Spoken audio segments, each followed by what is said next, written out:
Welcome. This is Everyday Paradoxes Tiny Truths About Becoming, a 16-part audio series based on my book.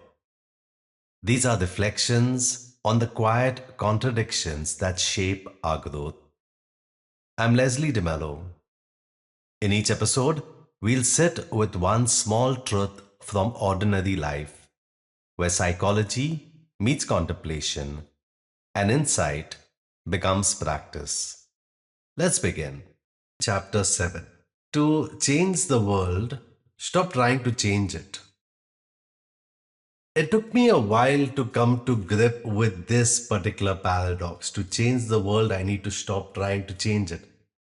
So before we start with today's session, let's take a moment to just gather ourselves. Take a slow breath in and let it out gently.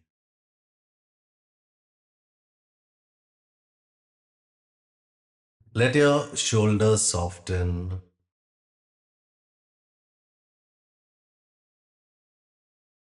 If you're in the middle of the day or the end of the day, let your day kind of loosen that grip over you.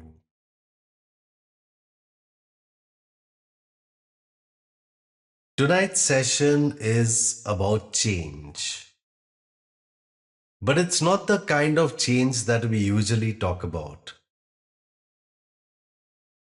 We are not or we are not going to talk about changing people. We are not going to talk about fixing the world. We are not going to talk about persuading, convincing, or pushing.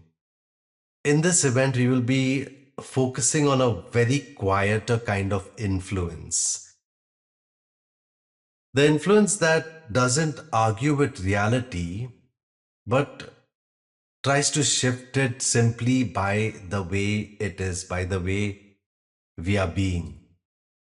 I'll start with the story. The man who tried to calm the lake.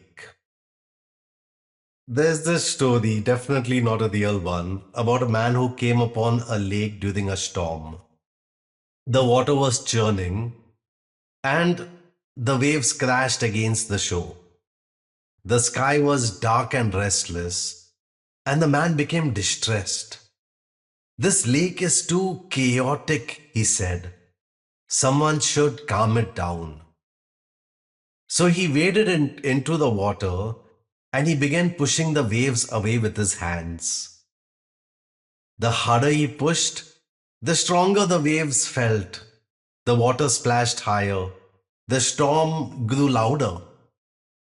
Exhausted, he stopped. He stepped out of the lake and sat on the shore.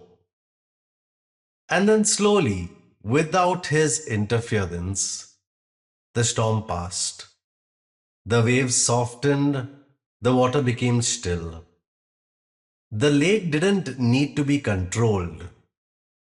It needed time. It didn't need anyone to fight against it. And this is kind of how we often try to change the world.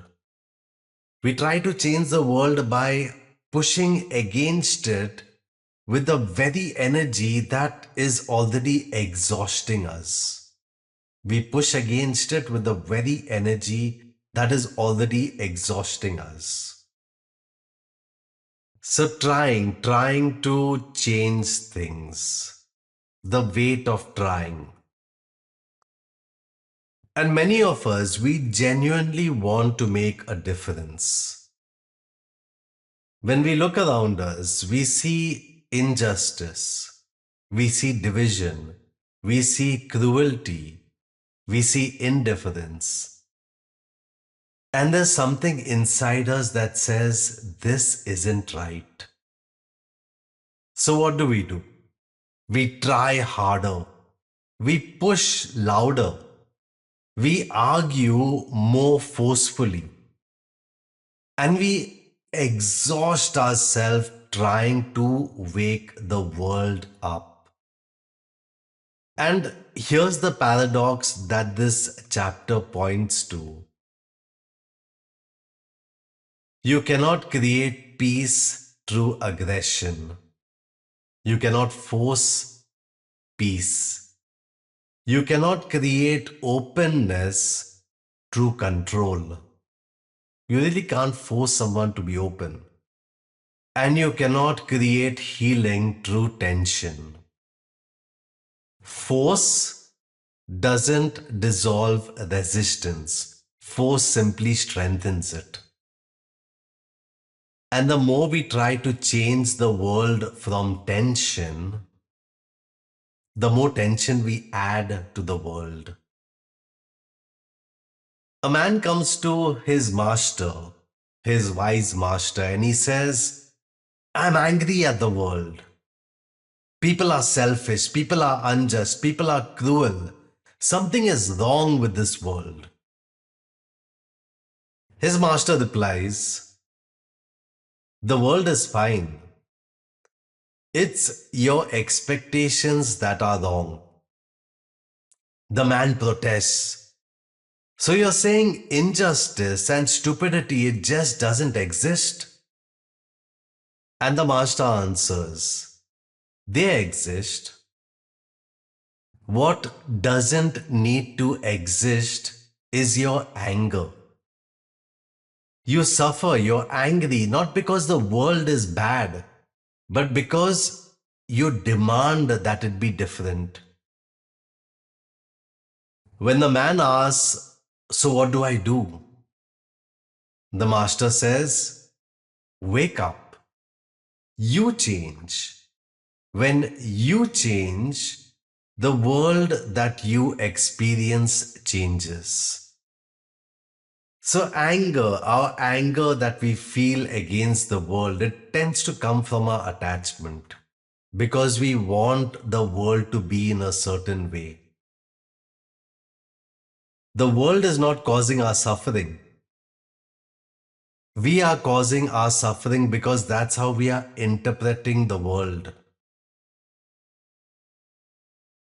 Trying to fix the world from our anger, from the place of anger, it only tends to multiply the suffering.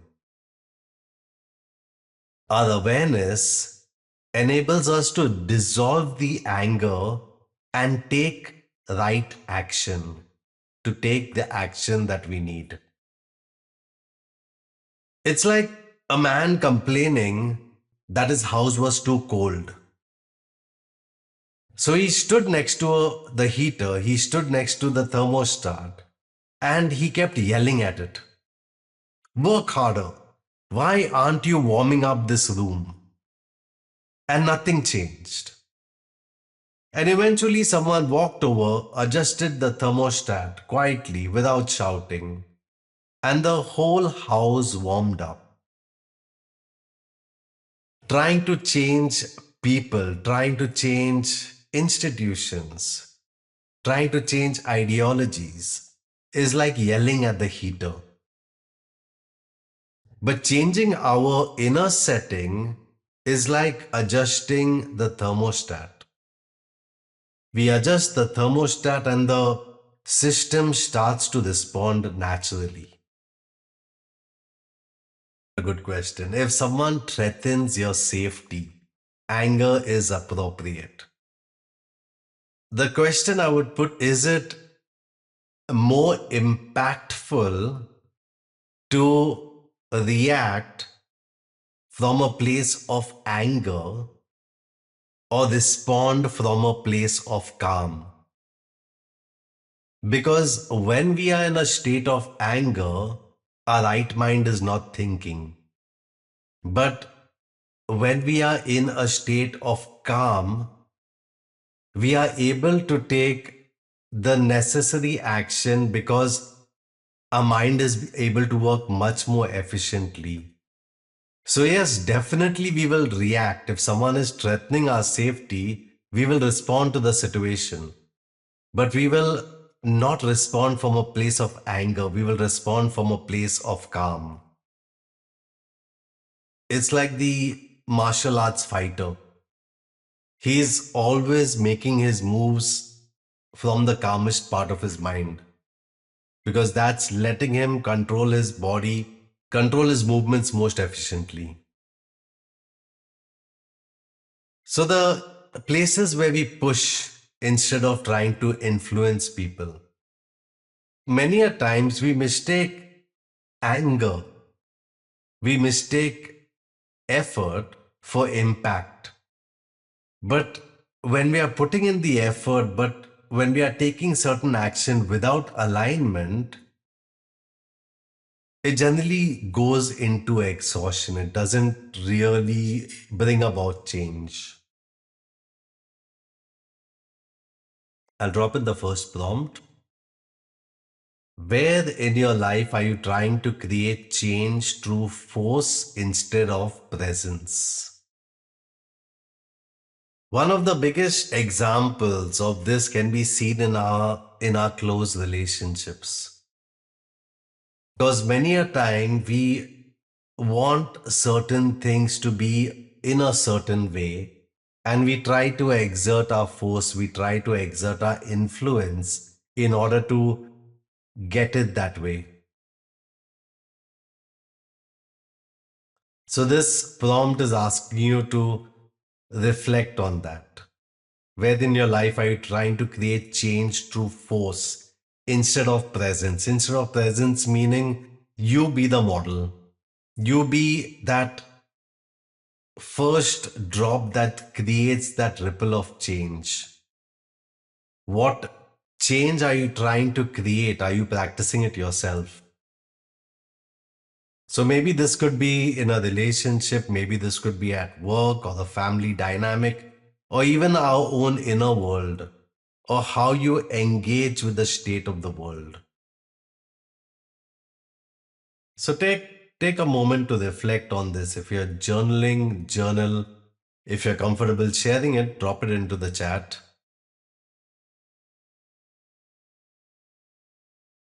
To change the world, stop trying to change it. Meaning that when we stop trying to change the world, but we focus on changing ourselves, as we start to change ourselves, the way we see things changes. And as we start to see things differently, our perception of the world changes. It's like this man who stormed into the master's room. He's furious. Early in the morning, he stormed into this master's room, completely furious. Have you read the news? He demanded. The world is going mad. Corruption, violence, stupidity everywhere. How can anyone stay calm? And the master took the newspaper, glanced at it briefly, and then folded it, set it aside. Tell me, he said, before you read the paper this morning, was the world at peace? And the man hesitated. He's like, no, but. And the master interrupted gently. And after reading it, has the world changed? No, the man admitted. Then what has changed? The master asked. The man was silent. And the master smiled. The paper reports the madness of the world. Your anger adds to that madness. Your anger adds to that madness. There's something called the mirror effect. I don't know if you'll have heard of it. There's something called the mirror effect. And this is something that's happening all the time, but we tend to overlook it or we maybe don't notice it. But we as human beings, we mirror one another. It's like when someone enters a room and they are calm and they are grounded, everyone else begins to settle. When someone enters who's tense, who's reactive, the room starts to tighten. And this is the experience. We see this everywhere. One regulated person can easily de-escalate a conflict. A chaotic meeting And you need just one calm presence. They are able to steady that meeting. One person listening deeply can change the tone of a conversation. Is the mirror effect. The state we are in is always teaching. And our nervous system is always communicating. That's what we call our aura. Or we influence people not through what we demand, but through what we embody. A child is having a meltdown. The parent's reaction to it, if the parent stays calm, automatically the child will settle. Or or a leader who doesn't panic when there's an uncertainty. The team is able to breathe, they're able to focus on right action. Or that friend who listens without fixing. And you feel safe enough to share your truth with them. Quiet influence. No speeches, no persuasion, simply being present. Simply being present. A small practice that we can do right now. Put your hand on your chest. Put your hand on your chest. Take a slow breath. And ask yourself gently, what energy am I bringing into this moment or into this day? What energy am I bringing into this moment or into this day? And this is not what you intend, but what you're actually broadcasting. Not what you intend, but what energy are you actually broadcasting? Maybe you have that tension at the back of your mind. Or maybe there's that bit of urgency around you. Or maybe you're feeling soft, you're feeling open. There's no right answer. Just try to notice what energy you're bringing to this moment.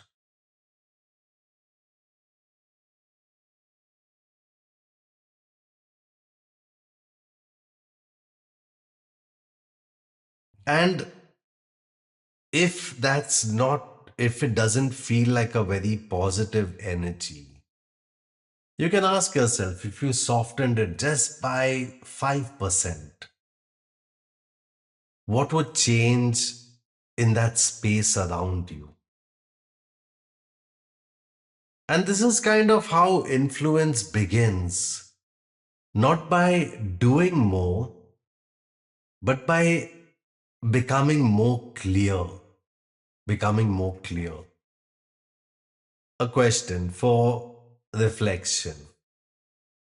How do people tend to feel around you when you're regulated?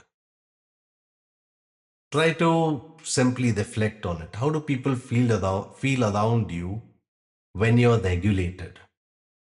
What kind of reactions do you get back from them? What kind of vibes, as in what kind of vibrations, what kind of energy do you receive back from them?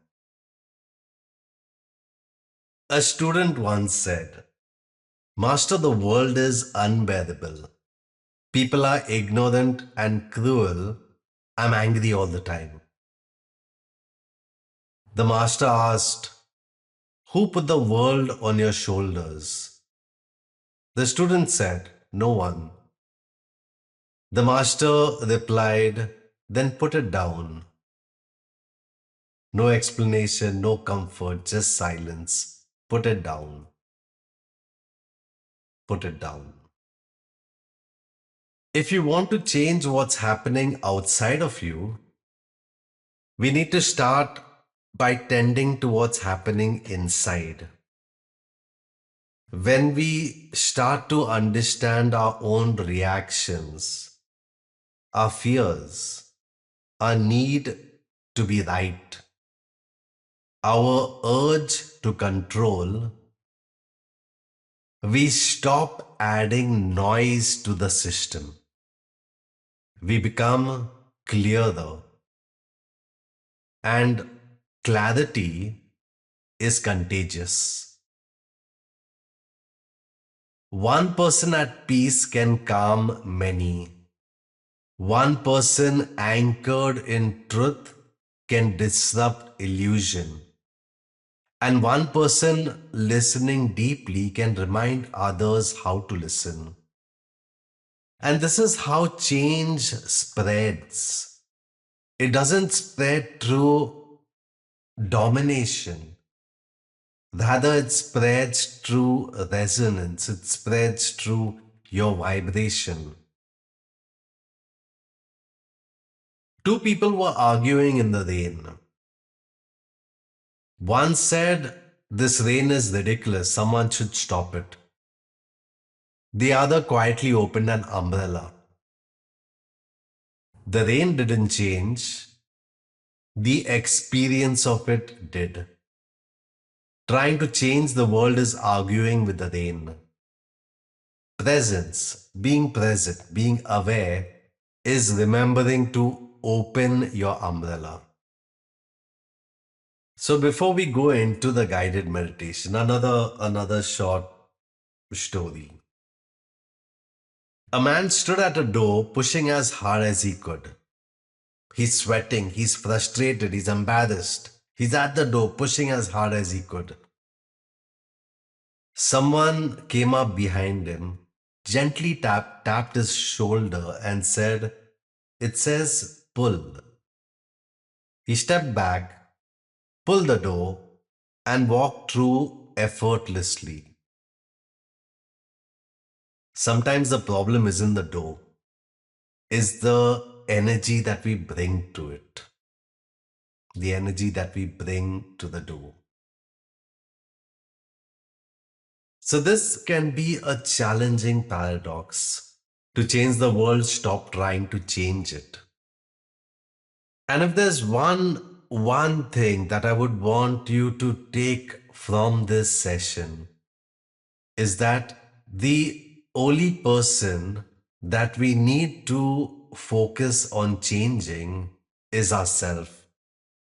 Once we commit to changing ourselves, once we commit to doing the work, and we start making that change in ourselves, everything on the outside takes care of itself on its own. We'll now go into a guided meditation. So get comfortable. Get comfortable in your chair if you're sitting, on your bed if you're sleeping, or even if you're moving around. Just feel yourself relax just a little bit. If it feels comfortable and if it is safe to do so, you can close your eyes.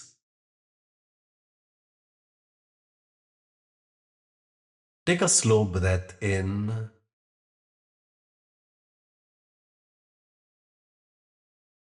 Release.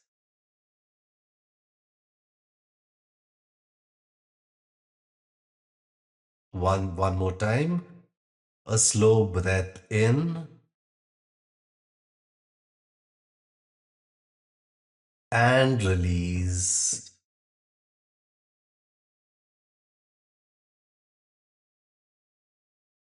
Bring your attention to your feet.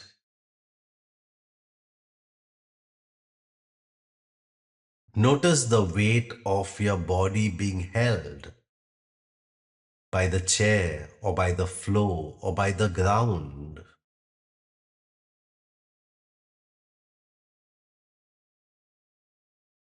Let your legs soften and let your shoulders drop a little more than you think they need to.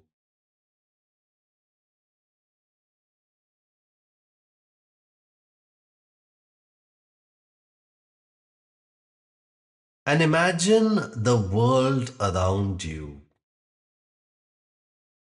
people moving, sounds rising and falling, opinions, emotions, events, all in motion. You don't need to picture specifics, just sense that movement of the world around you.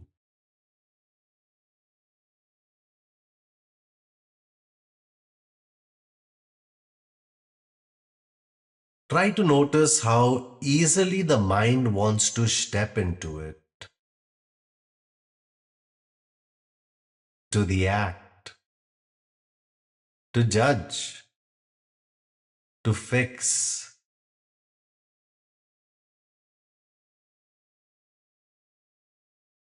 and then gently choose not to.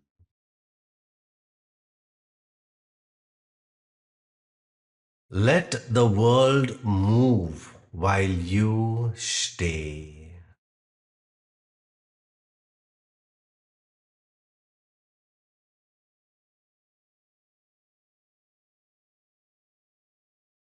Bring one hand to the chest.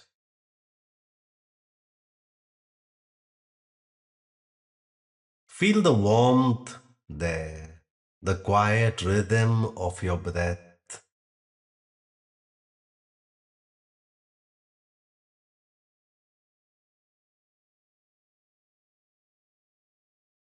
Somewhere inside you, there's a place that is not rushing, a place that doesn't need to convince, correct, or improve anything.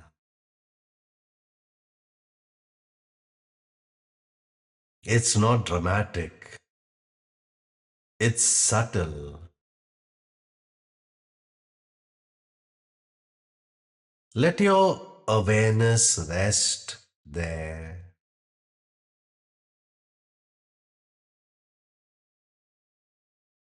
This is your still point.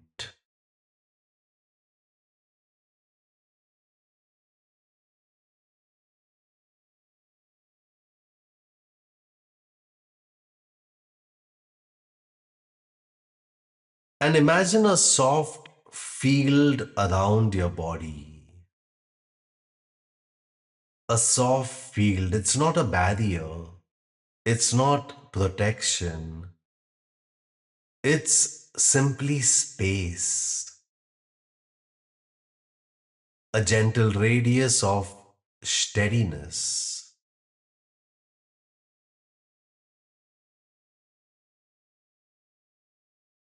Nothing enters or leaves forcefully. Everything that comes into this field slows down. Breath softens. Energy settles.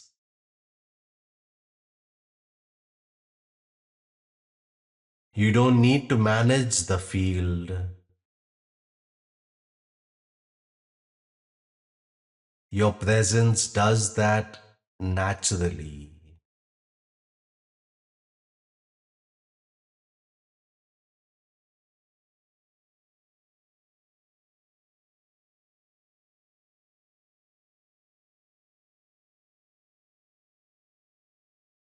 And now gently bring to mind a situation in your life that often pulls you into the activity,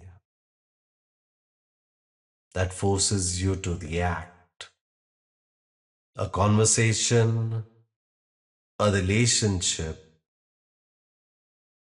a place that you feel the urge to fix, to explain, to defend, or to push.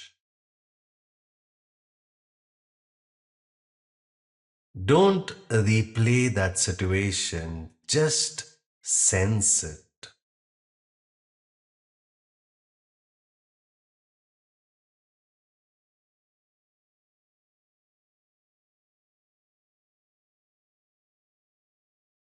And imagine yourself entering that situation as you are right now, breathing, grounded, present.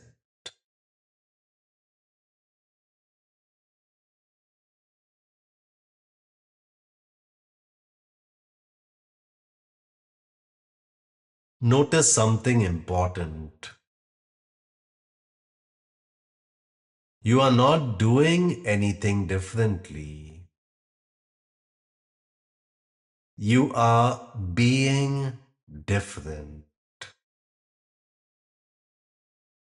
Your breath stays slow. Your body stays anchored. Your attention stays open. And the situation responds not dramatically, but subtly. Tension has less to hook into.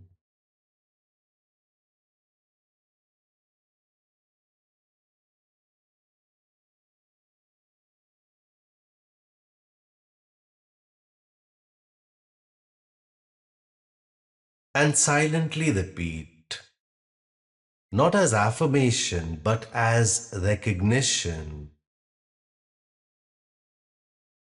I don't need to force change. My presence is already influencing.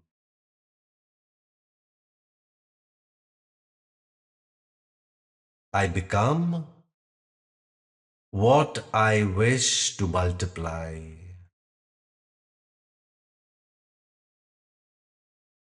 Let these words dissolve into sensation. No need to remember them. Your body understands.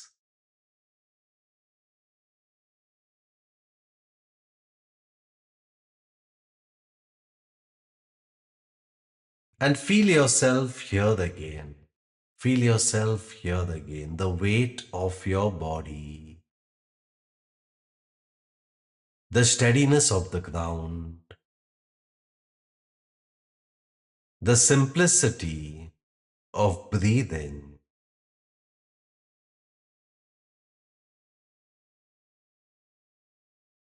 Nothing special happened, yet there has been a shift. And that's how real change works, quietly, relationally, from the inside out.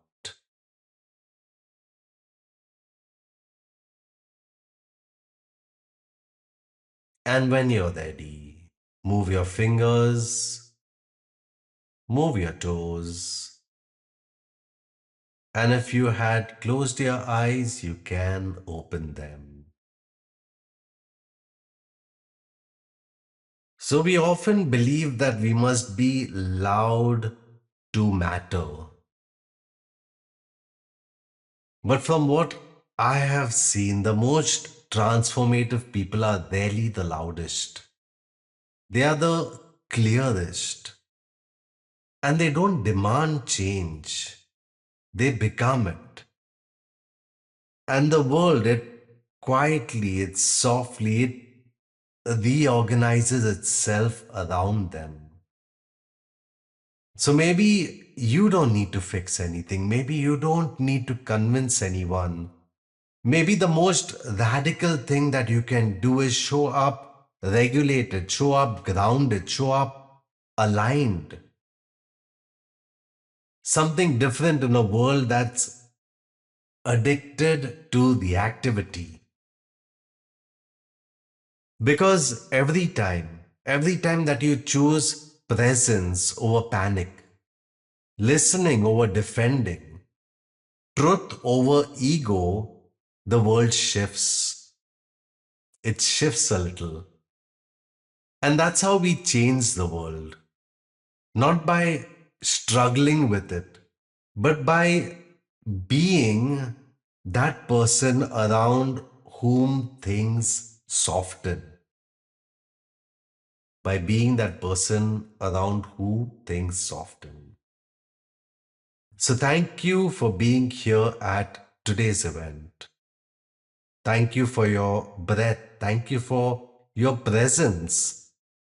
And thank you for that quiet power that you are carrying in the world simply by being who you are. Thank you for listening. This has been Everyday Paradoxes, Tiny Truths About Becoming. Before you move on, you might sit quietly with these questions. What did I recognize in myself today? Where is this paradox quietly at work in my life? And what is one small shift I'm being invited toward? Becoming rarely announces itself. It unfolds in awareness, in small recognitions, in the gentle courage to see clearly. This series is based on my book Everyday Paradoxes, Tiny Truths About Becoming. It's a reflective guide meant to be read slowly, not for answers, but for insights that deepen with time. You'll find the reflection questions in the description along with details about the book. If this conversation resonated, you're welcome to like, share, or subscribe so these truths can reach others who may need them. Until next time, stay present, stay curious, and keep becoming.